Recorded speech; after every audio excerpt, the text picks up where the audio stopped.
Well, thank you very much. It's a real honor to be here and share the stage with so many amazing people. I think there was some administrative mistake and somehow I slipped through. So I'll try and finish quickly so we can get on to the next rock stars. But I wanted to just share a little bit about what we're doing in India and maybe some of the thinking behind it. One of the reasons why I went to India was really because of the very unique demographics and moment of time that is occurring right now in India. Most of you probably know that there's about 1.2 billion people in India. It's racing China, right, with human population, and I think maybe next week India will surpass China or something like that. So one of the big differences, though, between India and China is the young population, right? Because of the one-child policy, China's young population represents about 20% of the total population. But if you look at India, it's absolutely astounding. Some 35% of the country is student age, right? That means 435 million young people. So this will just never, ever occur anywhere again in the history of time, this kind of situation. It's pretty magical. When you see something like that, you go to that place, right? And so it took me to the other side of the world. This California kid packed up his bags and went to India. And this is a little bit of the demographics that you see. A lot of that population, of course, is very low income. And as we saw in some earlier slides, there's been a lot of progress in people moving out of abject poverty and moving into low income, just above or at the poverty line stability. But still, we have a lot of people that are right there on the margin. As I mentioned, huge young population. And then the final piece of this that's incredibly interesting is if you just think about what the workforce needs to absorb or create in terms of jobs over the next 20 years, 1 million jobs a month. It's just a mind-boggling number, right? And if you think about it, India has not been set up like China where there's this massive manufacturing base, need for low-skilled workers. India will need people that can work in 21st century jobs, that have an education. And so as I look at this situation, I think about the only answer is to address education in India. And this isn't just an issue. Of course, we know education is very powerful in changing the course of a human life, but this is probably the most pertinent issue to the region and the world if we fast forward another 5, 10, 15 years, right? This demographic dividend in India can quickly turn into a demographic disaster that kind of dwarfs all the instability we see going on today if you have 400 million unemployed, underemployed, bitter, resentful people. You can imagine the scenario. So the state of education in India is equally fascinating, right? If you break down the population of young people, you'll see here that roughly 1/3 is not enrolled in school, right? Now, to India's credit, as is the case in most of the emerging market countries in Africa and Latin America, enrollment in the primary school ages has improved dramatically with the efforts of right to education and the last 5, 10, 15 years. Where you see a lot of the dropouts is moving into secondary and post-secondary. So kids are not continuing on at a high level to get that knowledge economy, those higher education that will prepare them for the workforce. What's even more fascinating in my mind is the next picture. Not next slide, but the next piece of this middle one, right? Where half and half enrolled students are roughly in private schools and government schools. I think Thailand is probably similar to the US and many other countries. When we think of private school, we think of very wealthy families, higher income families. It's a luxury item, right? In India, what has happened is because of the failings of the government system, there's been a whole series of small mom and pop shop schools, 200 students, 300 students, 600 students that have cropped up over the country to the tune of 400,000 low-cost private schools, right? These are old numbers that have even changed dramatically since 2008, right? So this is just dramatically going every year. And this is now servicing half of the population, right? Half of the enrolled students. If you break down the education challenge, you can essentially look at it across this axis, right? It's a challenge between access and quality. And access usually boils down to price, right? So on one extreme, of course, you have government schools, which are nearly free, right? Very high access, but then very low on the quality side. Actually, I said it in reverse. The premium schools would be very high cost, very low access, and then very high quality. So very few people have access to this, but it is. You get world-class education in India if you can pay for it, right? On the other hand, the government schools, as I mentioned, very accessible, but mostly not getting the job done. The interesting thing is this wide middle area, a huge band from just above the quality of government schools to all the way up to the top, is now being served by affordable private schools, right? And this is the segment that is very interesting because it's not really attended to. It's not supported. These people are not working with any government subsidies. There's not a very consistent flow of philanthropy to these schools. And there's not even solution providers that are able to crack a very tough channel, because these are little tiny schools off the beaten track, right? And so they're all over the place, but very tough to reach. As you can see here, most of them, because they're operating in such an isolated environment, they've actually been forced to operate sustainably and profitably. So right under our noses, right, while we have conferences on social entrepreneurship and everything like that, there's some 300, 400,000 amazing social entrepreneurs in India just plugging away on a daily basis doing heroic activity, and they'll never get credit for it. They'll never get a GSVC award or anything like that, right? But this is all going on, and not recently, 5, 10, 15 years, these people are running their schools. And as I mentioned here, they've cut off from all kinds of resources, money, very important source to invest and grow in these schools. They've essentially put their own income into getting the schools up and running. And they reach a state where they can use the retained earnings year on year to gradually grow, but not make big jumps, right? And like with capital, the whole gamut of education solutions, all that's happening with technology in education, all the innovation in curriculum, didactic materials, solutions, etc., they're really not reaching these schools in a consistent way.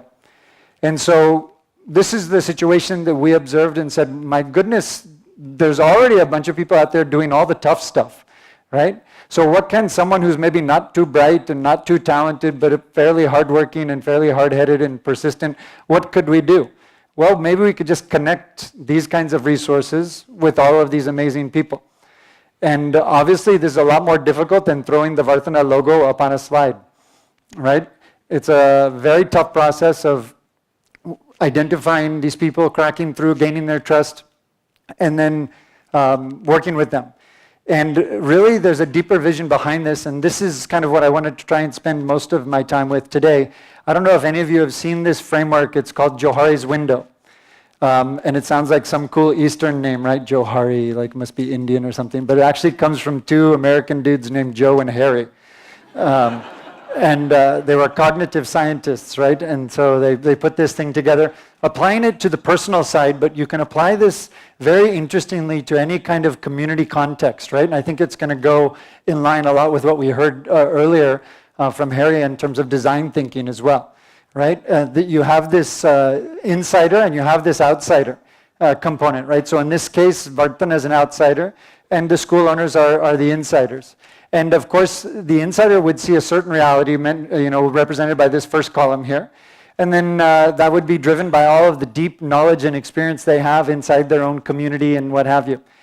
Now, they might be having some blind spots, this other area here, that they just can't see because maybe they've never been out of their community and they don't have a degree in education or an MBA or whatever might give them a different angle on things, right?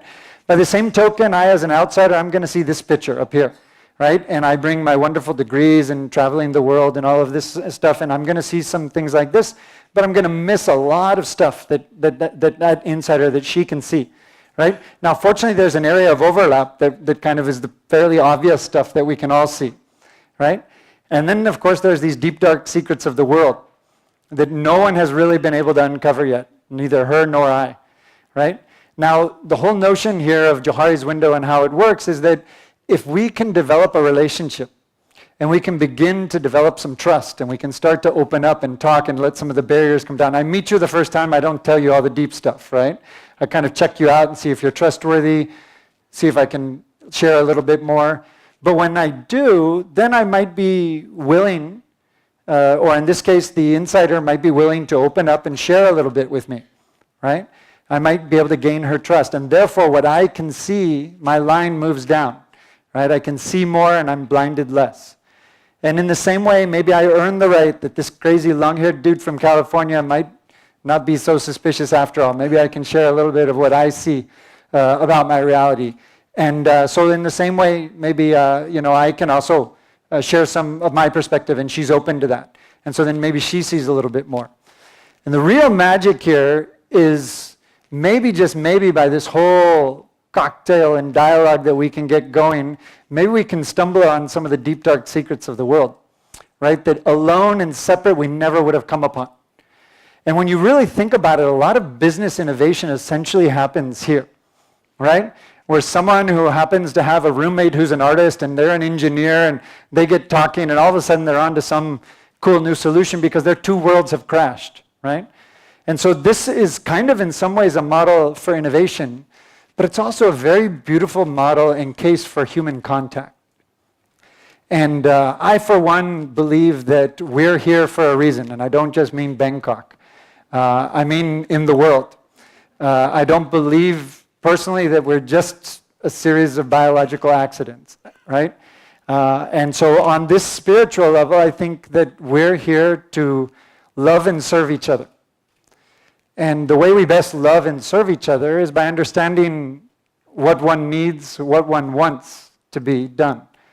And this is a very important human connection. So on one hand, I'm running a finance business, but this doesn't really sound like a finance business, does it? That's why we don't call it Vartana Finance. It's just Vartana, which means transformation or change. It comes from a Sanskrit word. So if I love my neighbor and I listen to her and I understand her needs and then I'm able to serve her, there's a very rich connection. And I believe actually this worldview is the worldview in which this theory called capitalism was born. This amazing philosophy that started out being very community-based and very human and very about trying to address the other's needs, which was validated by what? By the fact that they'd give me something in return because they so appreciated what I was doing for them, right? Now we've kind of tweaked that and gotten really excited about the money part and tried to put all of this on steroids and develop theories for how to network it and solve complexities. But this thing was born out of a human connection and the ability to validate how we serve each other. And if you think about it, there's nothing that gives you such satisfaction as when you solve someone else's problem. When you can serve someone and satisfy their need, chest comes out, right? You feel like you've discovered your reason for being. This is why we have strengths and talents and gifts. And guess what? The reasons why we have weaknesses and needs is to give others that wonderful opportunity as well to serve us. And this is in essence all that we do. And we just managed to find a little place where our gifts for knowing a little something about finance and being willing to do some things that seemed kind of crazy and setting up a whole company, but it's just about getting this dance going and maybe understanding each other a little bit better and maybe channeling resources to the right places. And guess what? They're doing the exact same thing with the parents and the children and the families that they serve every day. And it's been an incredibly humbling and rewarding experience that over the last 3 years, we're now serving almost 2,000 schools, which is almost 1 million kids, right? And guess what? We're not even scratching the surface. There's 400,000 schools in India. So we can pause for 30 seconds and say, yeah, pretty cool. And then we just have to get right back down to working because there's so much more to be done. But it's so fun, so amazing. We'll take all the hard work and everything every day. And the idea here is that if we can help channel the resources, then we can make one of those perfect, Pareto efficient economic diagrams, and that thing will go out to the efficient line, and we can actually, at the same price point, help improve quality, right? Or at the same quality point, reduce the pricing and make this higher quality education accessible to more and more students. And by having this access and relationship, we also hope that we'll be able to empower other social entrepreneurs who have a vision for how they might intervene with schools, but can't imagine how they would go out and reach out to some 300, 400,000 schools. If Vartana can say, look, I have those relationships, come on board, maybe we can even make some of your ideas viable that couldn't have been viable. So please, I guess the thing I want to most leave you with is your gifts, your talents, your opportunity, the unique position you have in life. It's there for a reason. It's there to serve others. Please forget about everything else that you've been told and just go do that. You'll be very, very happy and very satisfied. Thanks. Thank you.